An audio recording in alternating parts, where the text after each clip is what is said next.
So it's Wednesday afternoon, and here for our latest LinkedIn Live Required, and we've got Zack Tsirtos from Bullhorn. Good to meet you, Zack, on this LinkedIn Live.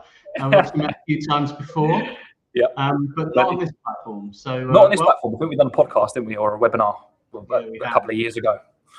So we've invited Zack on today to not only show off the new Bullhorn office in London behind him, but also to talk about the grid report. Now, Bullhorn, obviously, with its large customer base, has access to some of the world's leading, largest, and just generally across the piece, every sector, every size of recruitment companies. And they do a regular report that looks at what you as agency owners, founders, even people working in the business are talking about, and also a good opportunity to benchmark yourself against other firms without second guessing. So, Zack, I guess over to you. Tell us a bit more about your big take on this latest grid report.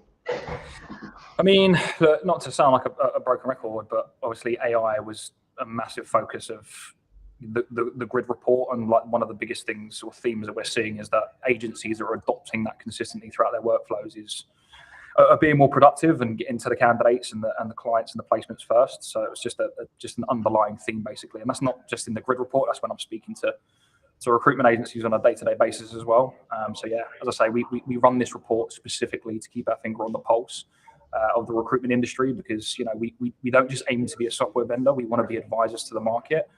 And that's for customers that aren't using Bullhorn, but for customers, our large customer base is like 8,500 to 10,000 recruitment agencies globally. So. Fantastic. Yeah, I mean, but before we go on to AI, which is going to focus a little bit, what's really good to see is 68% of firms, 56% of firms reported growth in 2025. Yeah, and that's really powerful. I mean, that is.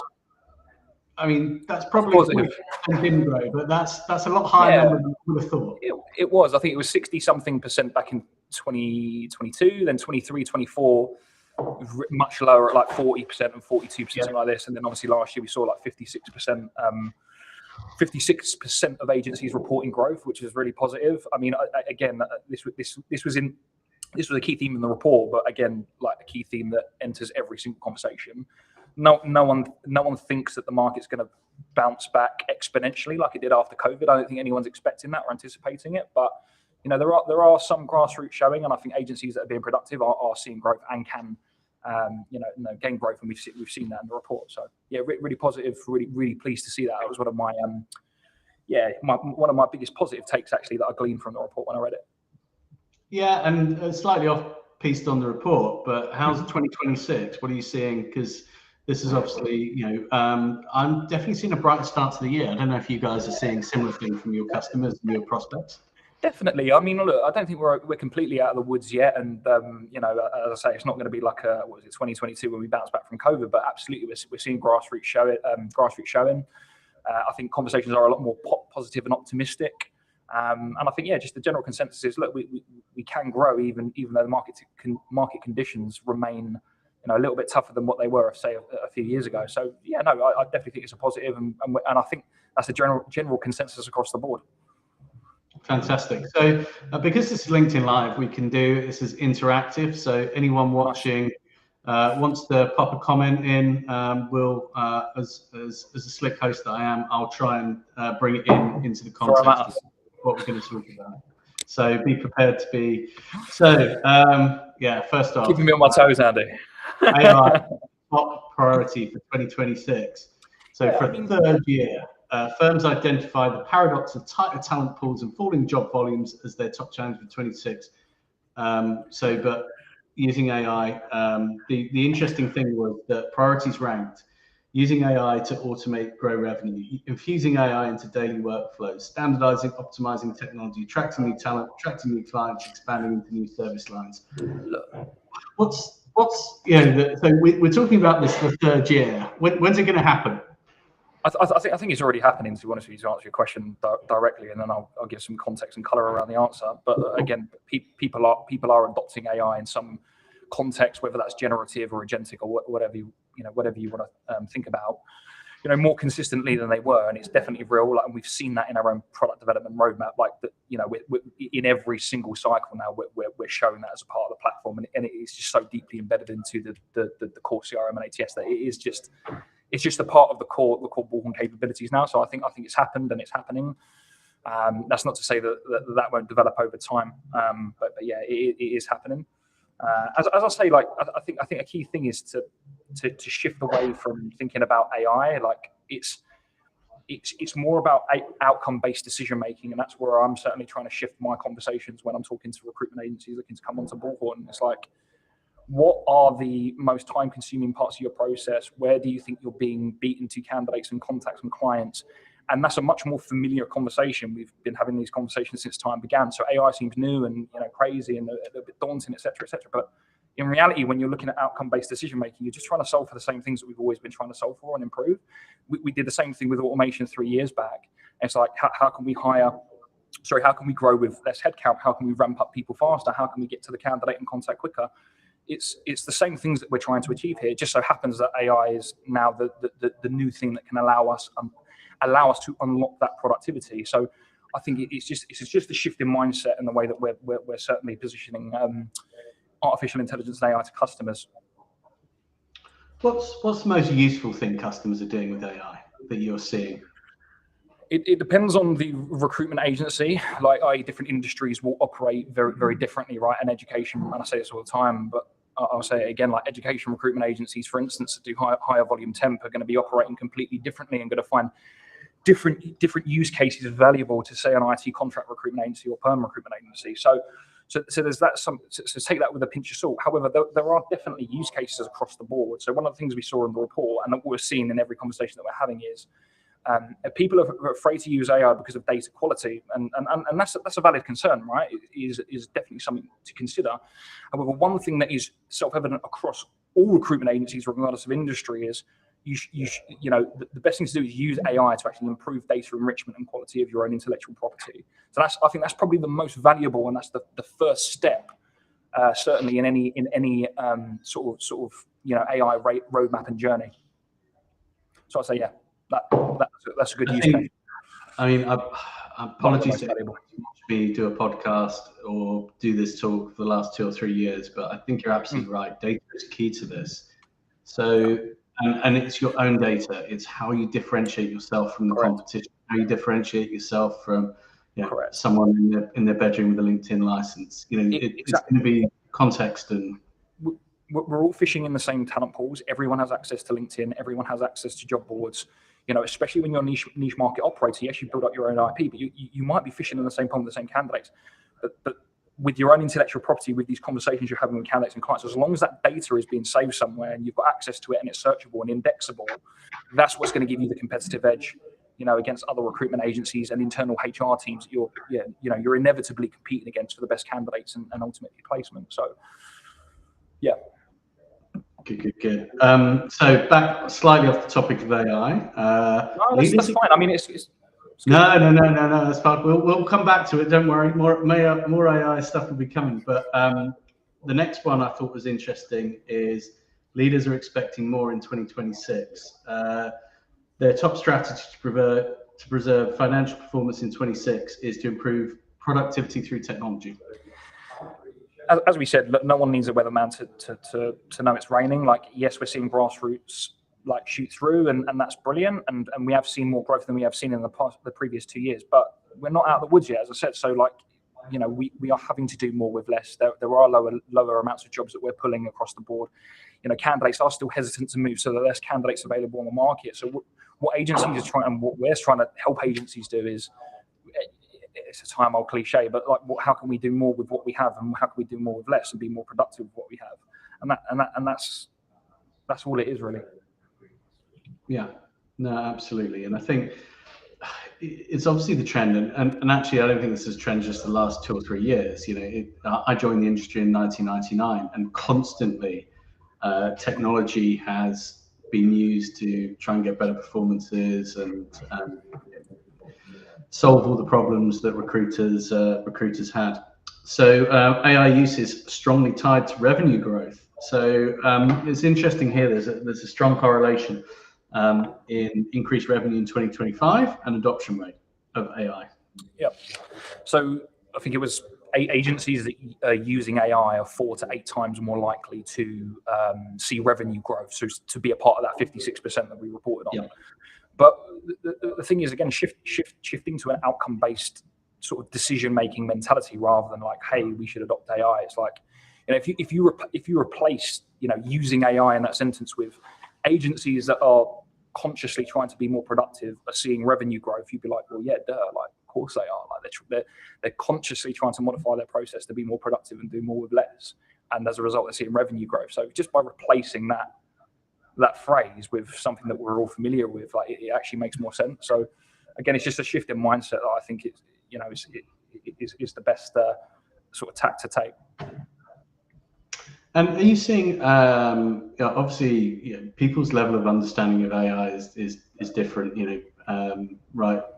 Are you seeing people get to grips with it and understand it more, the difference between generative and agentic and, those type of things?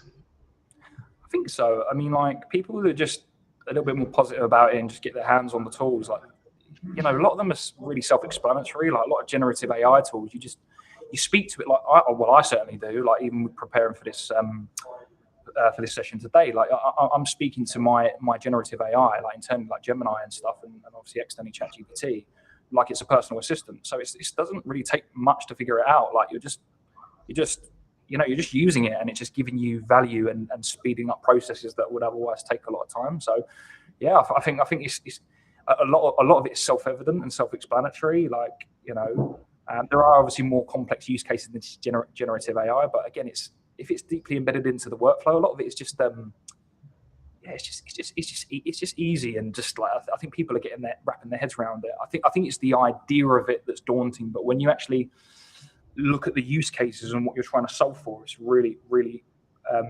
self-evident. Like if you're trying to improve your data quality, and you said, well, there's an AI agent in your CRM updating fields after your conversation so that the consultants don't have to do that. Well, you're not really having to even do anything or adopt it. It's just doing it automatically in the background. So like what, there isn't really anything to adopt. You're just automatically enriching your data and your own intellectual property there. So that's just one use case that I can think of, that it's just kind of happening, right? Like, yeah, I think the way I look at it, AI, effectively, you still need to know the question to ask. So I'll give an example. Even if you're getting an agent to run it or screen, you still need to know what to ask and to get that information. And then if you are capturing that information, great. But it enables, certainly the Gen AI stuff I use, it just enabled me to concentrate on things a lot more. 100%. So rather than trying to work out, I need to capture that, I've got that, and then this is my to-do list. All of those things are just, and thinking back to when I was a recruitment consultant, that would be amazing. Didn't need to track calls, the bane of my life. Didn't need to skill code candidates. Yeah, but that doesn't. You're 100% right. And two things that I glean from that is like you're not then replacing the recruitment consultant. You're just giving them more time back to do what they should be doing, which is kind of self-evident, right? It's just you're just giving them more time back to build the relationship. So technology, I don't even just say AI, technology like automation, AI, any technology, like and having like a relationship-based recruitment agency, those things aren't mutually exclusive. They don't have to exist in separate realities. Like they can work very nicely hand in hand. And that's the best agencies are doing that and thinking about it that way. Yeah, absolutely. And I think you still need to understand recruitment.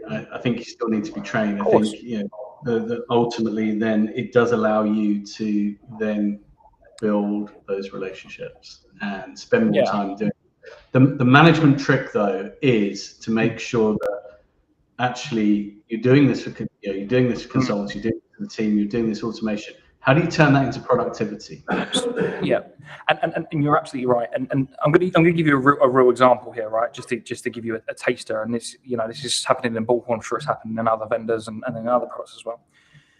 in old times, certainly when I was doing recruitment, we would jump on with a candidate or a contact for a business development or candidate call, and then we would go through and sift through the emails just to look at previous communications, sift through all of the notes to make sure that we've got the context, because I don't want to be calling a candidate if they specifically told my colleague last week that they're not available and they're not on the market, for instance. Well, all that's happening now is you've got an AI sort of agent in there that's, as soon as you click into a record, it's giving you all of the relevant information in bullet point fashion straight on the screen, so you don't have to sift through all that information. So the research before that call, whereas before it would take me 30 minutes to 45 minutes to research and make sure that I've got all the right contextual information, is now taking me 2 minutes. But the point that I want people to glean from that is not that, it's just saving time. It's also allowing you to more quickly have a high value conversation with a candidate or contact before you jump on a telephone conversation with them. So it's allowing you to build a better relationship with that person, because you've got all the contextual information. In some cases, recruitment consultants might not sift through the notes, and they might just jump on that call and then end up winding up a candidate or a contact.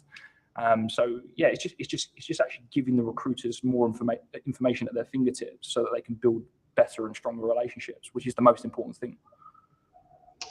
Remember, everyone, if you are on LinkedIn watching this, more than welcome to put a comment there as a question, and we'll happily do our best to answer it. And what you said there is absolutely spot on.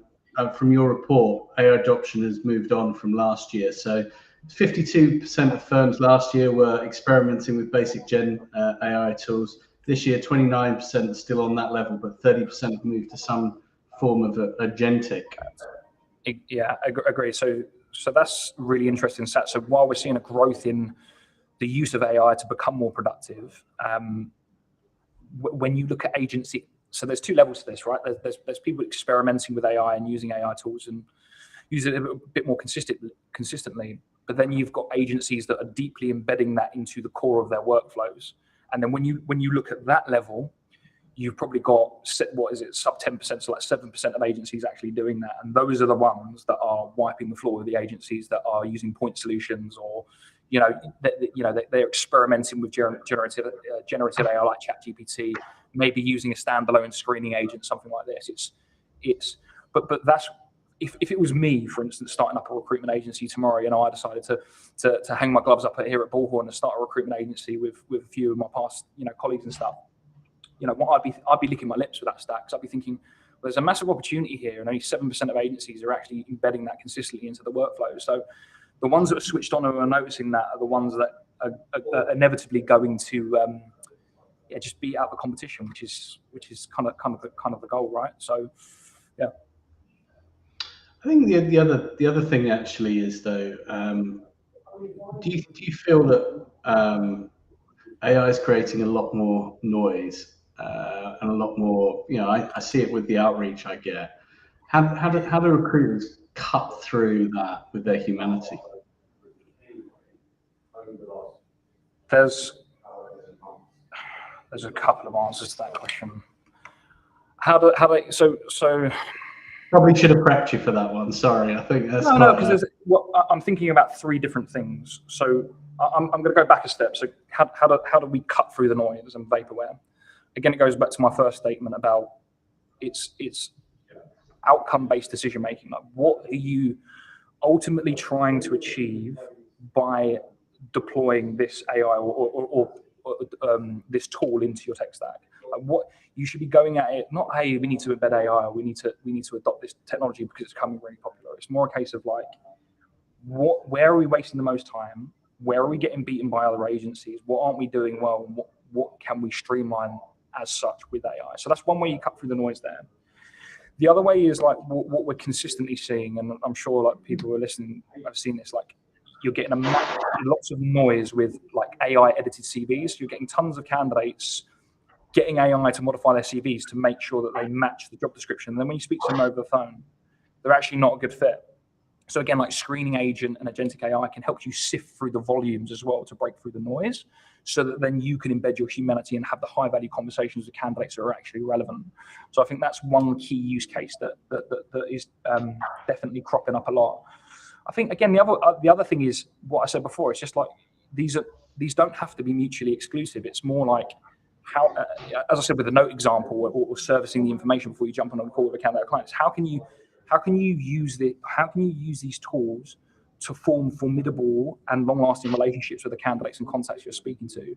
So it's just, no one likes spammy content, and there are a lot of agencies doing that, and adopting point solutions that promote tons of LinkedIn messages that are just AI generated and they're crap and they never land. That it's a shift in mentality. It's like, no, how am I going to use this to create a better talk track, just a better way of connecting with the person that I'm dealing with at the end of the phone or in person. So it's just a shift in mindset at the end of the day, I would say. So those are the three angles that I can think of on the spot. Absolutely. In other news, I fixed my mic. Do you know what the problem was? What was it? It was unplugged at the microphone, and so there's natural intelligence here as opposed to us. Great. So I actually think AI will only take over the world when my printer can actually connect consistently. I believe this. I think we're a long way off. We're a long way off when that happens. So actually, the number one use cases people are using this for is to identify better candidates faster, and that's been consistent. That was last year as well. Yeah. And have we really seen that move on this last year as well? Yeah, definitely. Like with certainly our AI search and match, it's come on leaps and bounds, and it's just, we said this on I think our last podcast we've done even a couple of years ago. Like the most time that a recruitment consultant spends all day is the actual searching for candidates and sifting through them. So it's just a case of like, this is again problem-based sort of decision making. This is the outcome that we're trying to solve for. This is the part of the day that takes up the most time. How can we shorten that with sort of AI search and match? And that's what we're seeing. That's one of the most common use cases. How can we get to candidates more quickly and have those high value conversations before other agencies who are operating in the same niche? Yeah, it's like, well, yeah, we can use AI to do that. I think the other benefit as well is that creating that permanent conversation, one of the things that if you're thinking about a candidate strategy, recruiters are often very much guilty and accused, but normally guilty as well, of being very transactional. I'm only going to speak to you if I've got a job and it's the right job. Whereas actually by using AI, you can create that permanent conversation with your brand and the candidate. So you can feel like actually feels very natural that when actually the opportunity does present, you feel you've built that trust, you've built that comfort. And that doesn't necessarily need to be a human to human piece as well. And I think about the brands online I interact with. I'm very comfortable. Yeah. And then, when I need a new pair of trainers or I need a new speaker, I know where to go. People aren't against that. Do you know what I mean? Like we as you said, you use the example when you're buying trainers and stuff. Like people aren't against interacting with an agent or AI, as long as it's done in the right way, right? And again, we know. We might speak to a hiring manager, but you might not actually pick up a job from a hiring manager in the first 6, 12, 18 months. But, it's fine if you can consistently engage and communicate with them in a way that's not transactional, as you said, which is like, hey, have you got a job? Hey, have you got a job? It's like, you're not going to build a relationship with someone, by doing that. But yeah, as I say, you can definitely utilize AI and automation to, just build that relationship up over time. And people do not mind interacting in that manner. Yeah, absolutely. We actually, when I was at S3, we actually ran some surveys when we were doing on the innovation projects, and the irony was that some of the majority of contractors, it wasn't, I say the majority, it was over 50%, which is the majority, but I don't want to make it sound like it was all of them, but would rather speak to a chatbot. And actually, the rationale behind that was the chatbot actually listened. So if he said, I'm only looking for jobs in a 25, the chatbot actually took that and listened, whereas the recruiter would be like, phone them back the next week. I've got you something 50 miles away. So, that for me was quite interesting that, people would do that. So we literally have your agent will push that. Your agent will push back on. Yeah, 100%. We actually saw this with an actual customer. It was funny enough, it wasn't a UK customer, it was a US customer who, sort of using our Amplify product screening agent, and that's what I can't remember if it was the IT director or one of the managing directors. Can't remember exactly who it was, but they were like, "Yeah, this is qualifying the candidate better than some of my recruitment consultants." I mean, I was like, oh damn! Like, I saw that anecdote chucked into our internal Slack channel. I was like, it's crazy, but it's true. Like, do you know what I mean? It's not always going to be better, but in some instances, it definitely can be. The other thing to think about as well is, like, especially when you're operating, well, not just in any market, I would say, like, when you're talking to the best candidates, they're usually gainfully employed, right? They're usually gainfully employed, and they're just passively on the market. So if they're working from 9 to 5 and you've got recruitment consultants who work the same hours calling them, well, how do you get a hold of those candidates or allow them to conduct a preliminary interview? So that's another thing that we're trying to solve for, is like allowing them to interview out of hours when the recruitment consultant's gone home and is not, available to conduct that interview. So it's giving them the flexibility, the candidate the flexibility to engage when it's convenient for them, which isn't rocket science. The other cool use case that I have seen, and we've built it with our Orca platform, is if your data is good enough and you know who your people are, and maybe you've recorded all your calls. We've done where we've ingested information from recruitment agencies. We've then played back those calls and we've scored it against sentiment. We've scored it against, and then not only that, we've then built out, this is how you could have done better. And so, and so if you're a recruitment manager, you used to have to spend a long time doing role plays. We've automated. Yes. And no one likes doing the role play. So we've actually automated that now. But that requires you being really, capturing that information, it going in, those scenarios being real life. I love that example. Yeah, that's brilliant, because that's how you're going to ramp up people more quickly and easily. Do you know what I mean? It's just it's a way to train them. And again, it comes back to that people thing that we're speaking about. It's like, again, it's not mutually exclusive. Like, you're using AI there to actually ramp up your recruitment consultants more efficiently. Do you know what I mean? You're reducing ramp up times, which is a massive issue in any sales role, like let alone recruitment. If you had to guess what percentage of recruitment firms are paying for AI tools that genuinely connect to how they actually work day to day versus just playing around R&D experimenting? Okay. Yeah, that's what do you? I mean, you go. Thanks, Alex Fairs. Alex, was a good, solid question from my friend there. Yeah, Zach. So very good question. I mean, I guess to paraphrase Alex's question, who's still experimenting? Who's all in? What sort of rate do you think we are at the moment?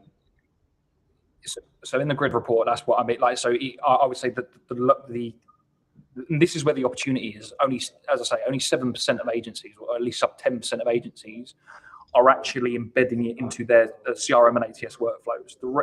That doesn't mean that none of them are using it a little bit more than experimentally, but I would say, as far as consistently embedding it into the process, so you can't even decipher the process from the AI, again, it's sub 10%. So we are seeing that, and that presents a massive opportunity to any agency doing that early doors.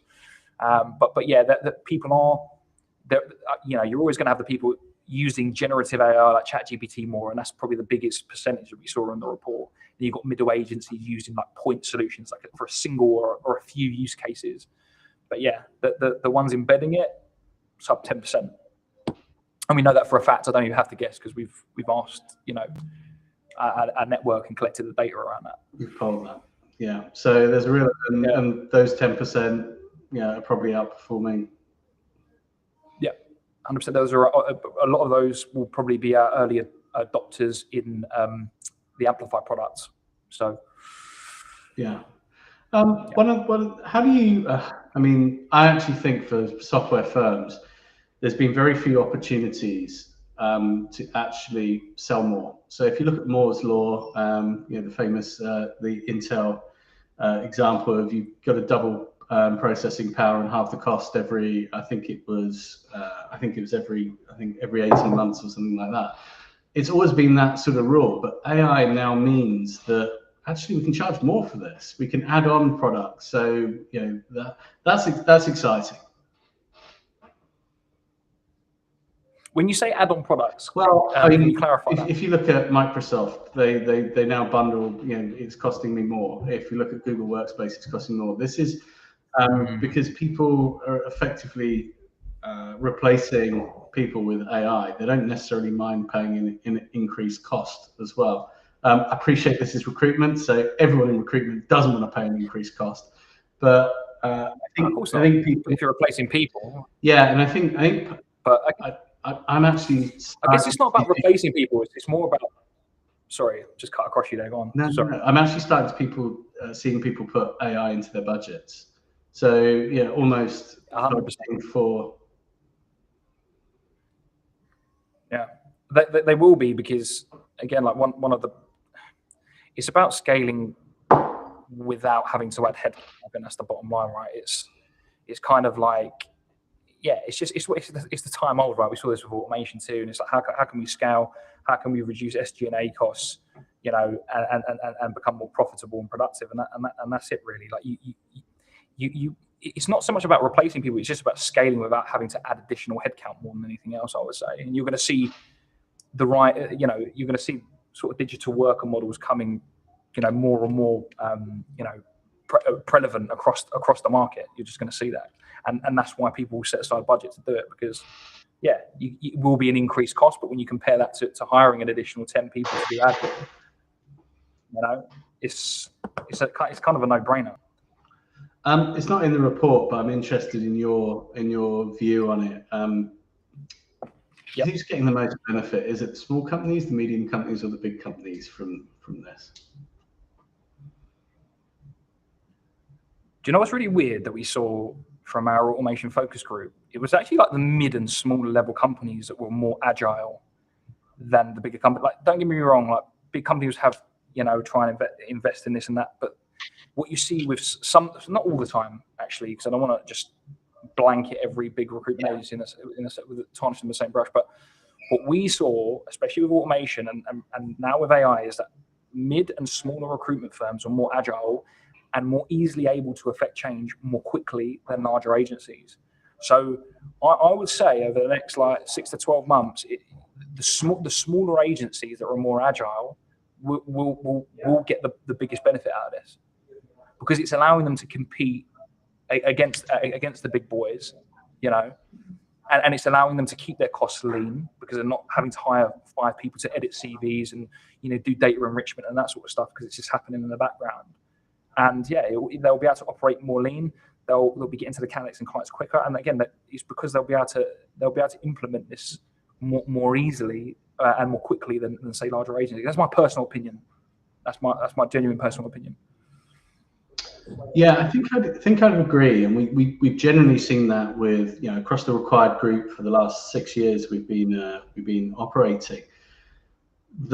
Those sort of founder managed businesses can just take a decision and do it. The sales cycle actually for buying the tech, you're generally not going through some big RFP or cyber, you know, so you can just literally get on and do it. If you like it, you can do it. And you can affect change quickly, and you can bring the whole organization with you. I remember implementing new CRM systems to a PLC organization, change committees, you know, training session, you know, it just felt, you know, that we couldn't just get on and do it, and rightly so, because the cost of getting wrong is huge. But yeah, I think I definitely agree with you that those middle firms that perhaps have the ability to invest in it first and foremost is important, but then the willingness to really utilize it as well. Yeah, nail on the head, literally that. Yeah, so I think I definitely agree with your sentiment there, and I think you can make yourself feel bigger and push bigger, and I think almost. When I look back, we probably had 50 people in our IT department. You know, 20, 30 of those are software developers. Don't need that anymore. It's very, very, very different times. It's something interesting you said there as well. And again, sorry to sound like a broken record, but we were trying to do that with automation. So how does a 15, 20 user recruitment agency, come across as a litigious and industry expert in their particular niche compared to some of the bigger players, and automation could be used to do that through branding, and AI can certainly be used to do that. So it's about positioning yourself as well as an expert and getting your branding right and that sort of stuff, and that's really important as well. So it's a key way that some of the smaller and mid-sized recruitment agencies can use automation and AI to differentiate and, as I say, come across as more as a litigious and trustworthy brand, which they are. Yeah, absolutely. It's very, very interesting times. Are there? I mean, it's interesting for me that we're going to go to Rec Expo next week, and Yep. I've got a great panel from some of our Orca trainers, and we're going to talk about very similar topic to this: what people are seeing AI used well, and also as well. How then you can use that to free up the time, do human. We've got got a great panel that we're going to talk about that, but there's going to be a lot of talk next week about AI. And I came away from London last year very much similar to you. There's a lot of talk about AI. Yeah. How's this going to move the needle? How is this actually? It's great, it's impressive, but how is this going to move the needle? So I think we're further on this year than we were last year with that, but I'm still looking for proof points. I think so as well. I think it's I don't want to repeat the same points, but it's just kind of like it's just the outcome based stuff. Like it's more a case of it's just what is. The businesses that are more pragmatic in their decision making are going to be the ones that succeed with this. Yes, it's good to be bought in and invested and excited about the developments of AI and what it can mean for the business. Absolutely. But there's also a line there where you're then going past it and you're getting caught up in vaporware and hype. And it's those agencies that find the balance between excitement about what this could mean and how they can gain the competitive edge, and the pragmatism to understand what parts of the process it's going to make more efficient. And that's going to be the key difference to the agencies actually seeing benefit from AI, and those just getting caught up in hype and vaporware and point solutions, and not seeing any real value from investing in this sort of technology. Yeah, it was interesting. I saw a market note from Investec actually, and it was a very interesting take on their take, and they talk about the four big UK quoted companies, but they actually see AI as an opportunity, a real opportunity, both from being able to deploy the technology and build efficiencies, do more placements, but also as well the amount of jobs that AI is going to create. Although it will, obviously, we know it's going to displace some jobs, there's going to be whole bunches of other jobs. It's a bit like when data protection came in, there was everyone needs a data protection officer. It's true though. I mean, the other big scary thing is governance. So I didn't see much. I think governance will be and access to data is the way governments are going to throttle this, because right now governments aren't in control of this, and typically anytime government aren't in control of something, they look at ways to throttle it. Now the genie's out the bottle on the application side, so the only way that anyone and individuals can hold this back is going to be to throttle the data. Hence why value your own data, have it in place, because we take for granted that LinkedIn's available all the time. We take for granted we can use tools to source information. What if that changes? And are you referring to like it's a fear of, I don't know if I'm misunderstanding your point here, but when I'm having conversations with recruitment agencies, they're all using some form of generative tool like ChatGPT, and what consultants are certainly doing are copying and pasting sensitive data into that, and then copying and pasting it back, or not copying and pasting it back. And there's a massive risk there that I think I guess we are considering it. I think it's talked about a lot, but I just don't think it's early days in the cycle that people don't really know the actual risks of doing that, and that's why it's so important to embed AI into the workflow and make sure that your data is protected. Because again, if your intellectual property, like we said, is your competitive advantage, you've got to be careful that you're not sharing that with external LLMs and that sort of thing. Is that the sort of angle you're talking about there? That's exactly that. That comes up all the time. It comes up all the time, every conversation. Yeah, because effectively, if you're training an external algorithm how to your IP, that's going to be available to your competitors. That's going to so really understanding what it is you're doing is important. So I think governance is going to be a big, if you're a recruitment firm right now, I'd be looking at, in the same way that, we used to look at web access and, what people are emailing themselves home. What are they sticking into these LLMs that could be used? Yeah. Really cracking stat that I did want to save towards the end, which I thought was amazing, with Matt Ragg at Gattaca's CEO. 60% of people we're placing have used AI to find or engage. 60%. So that's Gattaca, not a small firm as we know. That's impressive. No. Yeah, one of our biggest customers. 60% of people, I'm literally looking at the stat now, 60% of people we are placing from active candidates, which in some way we will have used AI to find or engage. So find or engage being the key theme there, and we're seeing that throughout the report. It's about getting to the candidate quicker and also engaging the candidate more consistently as well. And it's crazy. We see that's from one of the bigger players in the market. I think another quote that I really liked, and I literally have got all of the quotes here. But my favorite from the report was from Sam Porter from Morgan Hunt. He was like, look, AI won't take your job. It will help you get better at it. But what will take your job is another recruiter at a competitor that's using AI and automation really well. And I thought that was nail on. That's one of the first quotes in the report. Nail on the head. Nail on the head. Definitely short to medium term. Yeah, and I think absolutely right. I mean, those. I still think we're very early in this journey of AI. I jokingly say that if this were the internet, we'd be sending pictures of cats to each other.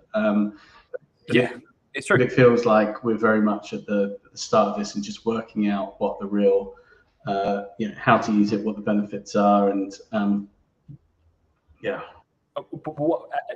And you're absolutely right.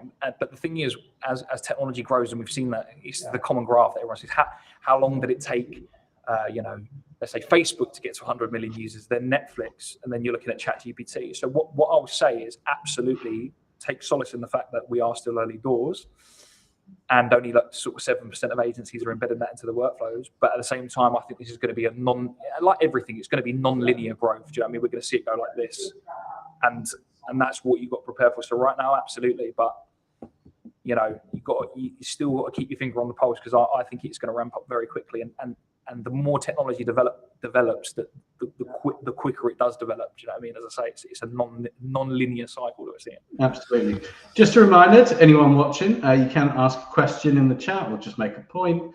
I'm going to put you on the spot, Zach, as we sort of wrap up towards the end.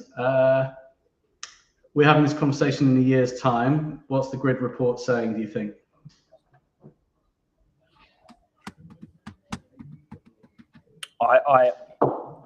We are already seeing it, and it's hard not to look. It's hard not to take it. It's kind of what you expect, right? We're going to just see more and more agencies adopting AI into the workflows. Like right now, as I say, we're seeing sub 10%. We are going to see it over the next 12 months. We're going to see an explosion of that, and we're releasing what we do internally. For instance, we release anecdotes from real customers, because we want to focus on real world value. How is this actually benefiting agencies in the real world? And we're just going to see an explosion of how AI embedded throughout the workflow is going to improve productivity, get into the candidate first, beating other agencies to the placement. I'd say I think this time next year we're going to be going from 10 to like 25, 30%, maybe even more than that. So yeah, I think just expect it, kind of what you expected, but that's what I truly believe. So Dan Hunter, Zach won't be there. He'll be his digital avatar. I love that. It'll be a digital worker. You'll be invited a digital worker to this. So Dan's in our founder group. He's very much at the sharp end of recruitment, known for his subtlety in the group when he comments on topics. So thanks, Dan. But yeah, I mean, I think you've got to look. How are your if you look at even community founders or management consultants, for example, sort of stuff that I do. It's like, wow, how's this going to change? And yeah, I'm really excited for how it can improve. But I think mindful of the fact that this could also cause a problem or two as well. So cool. Right. Well, I think we're wrapped up on questions. Zack, great. And I'll be seeing you on Tuesday and Wednesday. I'll be Tuesday and Wednesday next week. Yes, we will, definitely. So Recruitment Expo. Myself and Gary Caudry are hosting a dinner. If anyone's interested in coming, we can have the numbers will be low, the quality will be high, and we're going to talk probably a little bit about AI, but more about just actually the trends that we've been seeing across all of our networks. And nice meal, couple of glasses of wine, I'm sure, and just Chatham House rules. Beautiful. With a whole bunch of recruiters. So looking forward to it. So Zack, thanks for taking the time. Thank you, Neelam, for thank you for having me. For arranging this. And indeed. Cheers, Zack. Thanks.